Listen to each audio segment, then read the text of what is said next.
دنیا کے حالات کو دیکھتا ہے تو کئی سوال پیدا ہوتے ہیں، اور شاید یہی وجہ ہے کہ آج بہت سے لوگ آخری زمانے کی نشانیوں پر بات کر رہے ہیں۔ لیکن کہانی یہی ختم نہیں ہوتی، کیونکہ حدیثوں میں بتایا گیا ہے کہ امام مہدی کے دور میں ایک اور بہت بڑا فتنہ سامنے آئے گا، ایک ایسا فتنہ جس سے بچنے کی دعا رسول اللہ صلی اللہ علیہ وآلہ وسلم خود کیا کرتے تھے، اور وہ فتنہ ہے دجال کا فتنہ۔ لیکن اس سے پہلے ایک بہت بڑا سوال سمجھنا ضروری ہے۔ اگر دنیا میں اتنی کنفیوژن پھیل جائے گی، اگر سچ اور جھوٹ کا فرق ختم ہونے لگے گا، اگر لوگ ہر ویڈیو، ہر خبر، ہر دعوے پر یقین کرنے لگیں گے، تو اس وقت انسان سچ کو کیسے پہچانے گا؟ اب اس سوال کی طرف لوٹتے ہیں، اگر آخری زمانے میں سچ اور جھوٹ کا فرق کرنا مشکل ہو جائے گا تو انسان سچ کو پہچانے گا کیسے؟ رسول اللہ صلی اللہ علیہ وآلہ وسلم نے اس بارے میں ہمیں پہلے ہی آگاہ کر دیا تھا۔ آپ صلی اللہ علیہ وآلہ وسلم اکثر ایک خاص دعا پڑھتے تھے۔ آپ اللہ سے پناہ مانگتے تھے 4 بڑی چیزوں سے، ان میں سے ایک تھی دجال کا فتنہ۔ سوچئے، اگر رسول اللہ صلی اللہ علیہ وآلہ وسلم خود دجال کے فتنے سے پناہ مانگتے تھے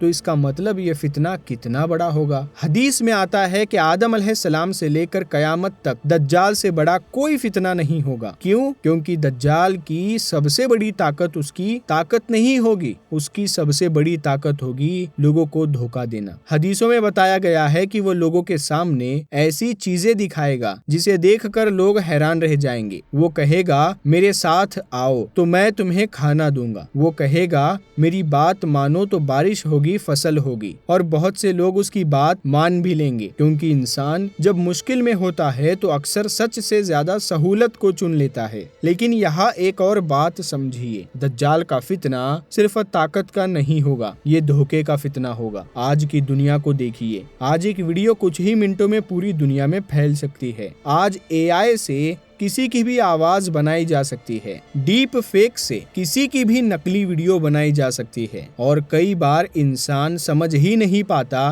کہ جو وہ دیکھ رہا ہے وہ سچ ہے یا جھوٹ۔ کچھ لوگ کہتے ہیں کہ آخری زمانے میں سب سے بڑا امتحان یہی ہوگا، دھوکہ۔ لیکن یہاں ایک اہم بات سمجھیے، اسلام ہمیں صرف ڈراتا نہیں ہے، اسلام ہمیں راستہ بھی بتاتا ہے۔ رسول اللہ صلی اللہ علیہ وآلہ وسلم نے ہمیں دجال کے فتنے سے بچنے کا طریقہ بھی بتایا ہے۔ آپ صلی اللہ علیہ وآلہ وسلم نے فرمایا کہ جو انسان سورہ کہف کی پہلی 10 آیتیں یاد کرے گا وہ دجال کے فتنے سے محفوظ رہے گا۔ یہ روایت صحیح مسلم میں آتی ہے۔ اب یہاں ایک اور گہری بات چھپی ہوئی ہے۔ سورہ کہف میں 4 بڑے قصے آتے ہیں، اور ہر قصہ ایک الگ طرح کے فتنے سے بچنے کا سبق دیتا ہے۔ پہلا قصہ ہے گوفا والے نوجوانوں کا۔ انہوں نے اپنا ایمان بچانے کے لیے دنیا کی طاقت سے دور رہنا چنا۔ یہ ہمیں سکھاتا ہے کہ جب ایمان خطرے میں ہو تو انسان کو اپنے ایمان کو بچانا چاہیے۔ دوسرا قصہ ہے ایک امیر آدمی کا جس کے پاس 2 بڑے باغ تھے، وہ اپنی دولت پر گھمنڈ کرنے لگا۔ یہ ہمیں بتاتا ہے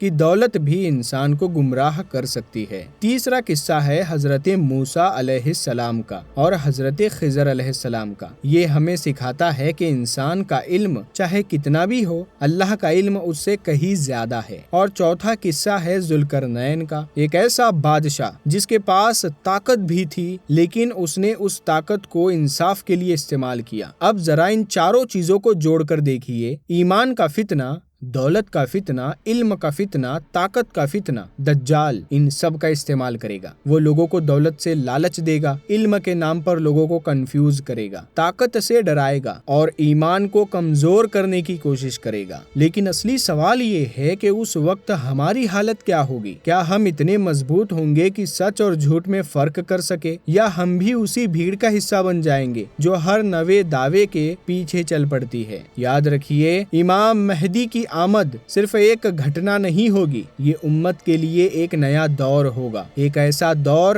جس میں انصاف پھر سے زندہ ہوگا۔